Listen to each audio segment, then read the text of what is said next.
ये प्रॉपर्टी अब मेरे नाम पर है। आपको ये घर छोड़ना होगा। ये क्या बकवास कर रहे हो? ये हमारा घर है। नमस्कार, मैं हूं अनुराग और आज हमारे साथ मौजूद हैं सुप्रीम कोर्ट के expert and experience advocate Sunil Kumar ji.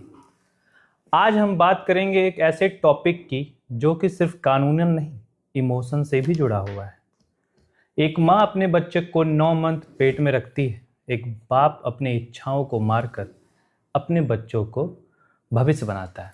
आज वही अगर कानून का सहारा लेने लग रहे हैं तो आप समझिए कि समाज किस ओर जा रहा है। इसी से जुड़ी बहुत सारे सवालों के साथ मैं स्वागत करता हूं एडवोकेट सुनील कुमार जी का। और उसी के साथ मेरा पहला सवाल, अगर बच्चे माँ बाप को घर से निकाल देते हैं तो ये किस लॉ के तहत आता है?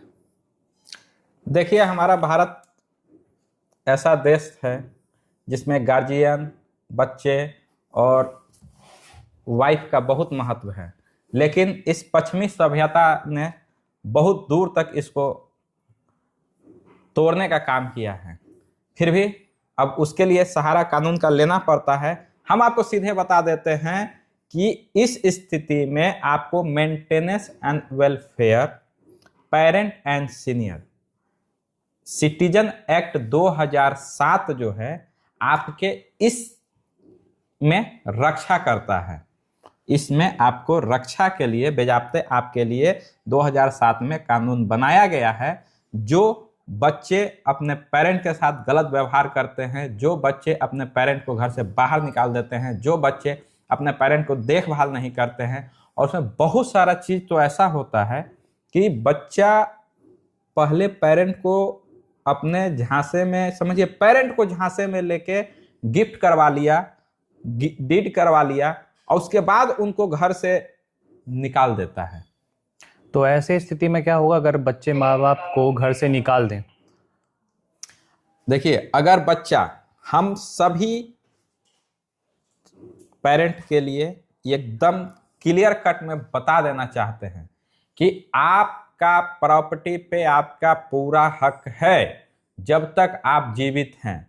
किसी भी तरीके से अगर आपका बच्चा आपको मेंटेनेंस नहीं देता है तो आप इसके लिए ट्रिब्यूनल में जा सकते हैं, केस कर सकते हैं और अपना हक ले सकते हैं। रोने बिलखने का आपको आवश्यकता नहीं है। आपके लिए बेजाप्ते माता पिता जो भी हैं वो जिला में मेंटेनेंस का शिकायत कर सकते हैं, ट्रिब्यूनल में जाके अपना अधिकार की रक्षा कर सकते हैं, और आपको किसी भी तरीके से शर्मिंदगी महसूस नहीं करना है। शर्मिंदगी उस बच्चे को करना चाहिए, शर्मिंदा होना चाहिए जो अपने माता पिता की देख रेख नहीं करता है। उनको खाना, उनको रहना और बाकी बेसिक सुविधा भी देने में सक्षम नहीं है। तो ये तो रही बात, आपने इसको अच्छे तरीके से समझाया। लेकिन मैं ये पूछ रहा हूँ कि हमारे भारत का कानून तो इतना मजबूत है कि हमारे माँ बाप, जो भी हमारे बुजुर्ग हैं, सीनियर सिटीजन के लिए एक्टिव है। लेकिन क्या माँ बाप, अगर बहुत सारे जो हमारे वीडियो देख रहे हैं सीनियर सिटीजन भी हैं, तो उनके मन में भी ये सवाल आता है कि सपोज करें अगर उनका बिहेवियर अच्छा ना हो तो उनके मन में ये सवाल आता है, क्या वो मेंटेनेंस अपने बच्चों से मांग सकते हैं क्या? एकदम आपका अधिकार है, आपका धर्म है और आपके लिए कानून भी है। तीनों रूप से आप अपने बच्चे से भरण पोषण और रहने का पूरा खर्च आपके बच्चे को उठाना ही पड़ेगा। हाँ, ये तो हमें अपने ही घर में बहुत प्रताड़ित किया गया है। हम इस अधिनियम के तहत न्याय चाहते हैं।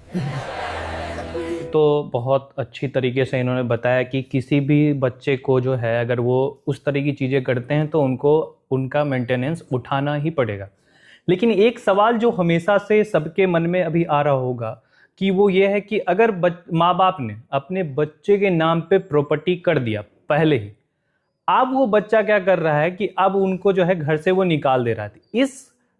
इस स्थिति में क्या हो सकता है? अगर आप अपना प्रॉपर्टी गुड फेथ में आके अपने बच्चे को ट्रांसफर कर दिए, चाहे वो एडॉप्टेड चाइल्ड हो या आपका बायोलॉजिकल चाइल्ड हो, बेटा हो या बेटी हो, दोनों कंडीशन में अगर आप उसको गिफ्ट कर दिए प्रॉपर्टी आपने उसको दे दिया और उसके बाद अगर उसका रवैया, उसका तौर तरीका, उसका व्यवहार बदल जाता है तो आप इस डीड को कैंसिल कर सकते हैं। आप इस गिफ्ट को कैंसिल करके पुनः अपने प्रॉपर्टी का अपना मालिक बन सकते हैं और आप अपने बच्चे को, पूरा राइट है कि आप अपने प्रॉपर्टी से अपने बच्चे को बेदखल कर सकते हैं, लेकिन बच्चा आपके प्रॉपर्टी से आपको बेदखल नहीं कर सकता है।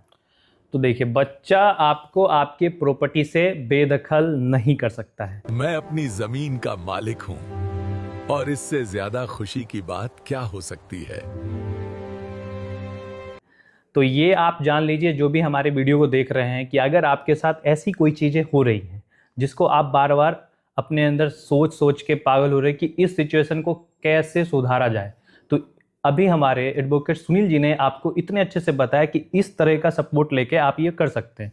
दूसरा सवाल ये है मेरा, मतलब कि ये मेरा इंपॉर्टेंट सवाल भी है ये, कि अगर बच्चे मेंटली फिजिकली अपने पेरेंट्स को परेशान कर रहे हैं तो इस कंडीशन में वो क्या कर सकते हैं? आईपीसी, सीआरपीसी या किसके अकॉर्डिंग वो किसी के हेल्प लेके अपने आप को वहाँ पे सेव कर सकते हैं, ये आप बताइए थोड़ा। अगर आपका बच्चा, बेटा, बेटी या फिर आपका एडॉप्टेड चाइल्ड आपको मानसिक रूप से उत्पीड़न कर रहा है, फिजिकल रूप से वायलेंस कर रहा है, इस कंडीशन में आप जो है बीएनएस की धारा या फिर पहले जो हमारा आईपीसी हुआ करता था उसमें protection of women and domestic violence, अपने माता पे अगर हो रहा है तो लगा सकते हैं। प्रोटेक्शन ऑफ डोमेस्टिक अगर गार्जियन है उसके लिए लगा सकते हैं और यह आप शिकायत दर्ज कर सकते हैं और उन पे कार्रवाई किया जाएगा।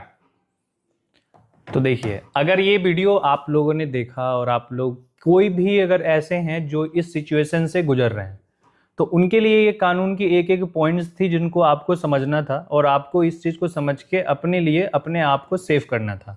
वैसे आज के टाइम में, और कोई भी हो, मैं नहीं चाहता हूँ या कोई भी ऐसा इंसान नहीं चाहता कि जिसके माँ बाप इस कानून का हेल्प लें, अपने माँ बाप का देखभाल करें, अपने माँ बाप को बहुत सारा प्यार दें, क्योंकि उनका इंपॉर्टेंस आपके लाइफ में वो है जब आप समझेंगे। अगर आप नहीं समझ रहे हैं तो भारत का कानून आपको समझाएगा। तो फिर मिलते हैं नए पॉडकास्ट में कुछ नए इंफॉर्मेशन के साथ। तब तक के लिए धन्यवाद। जय हिंद।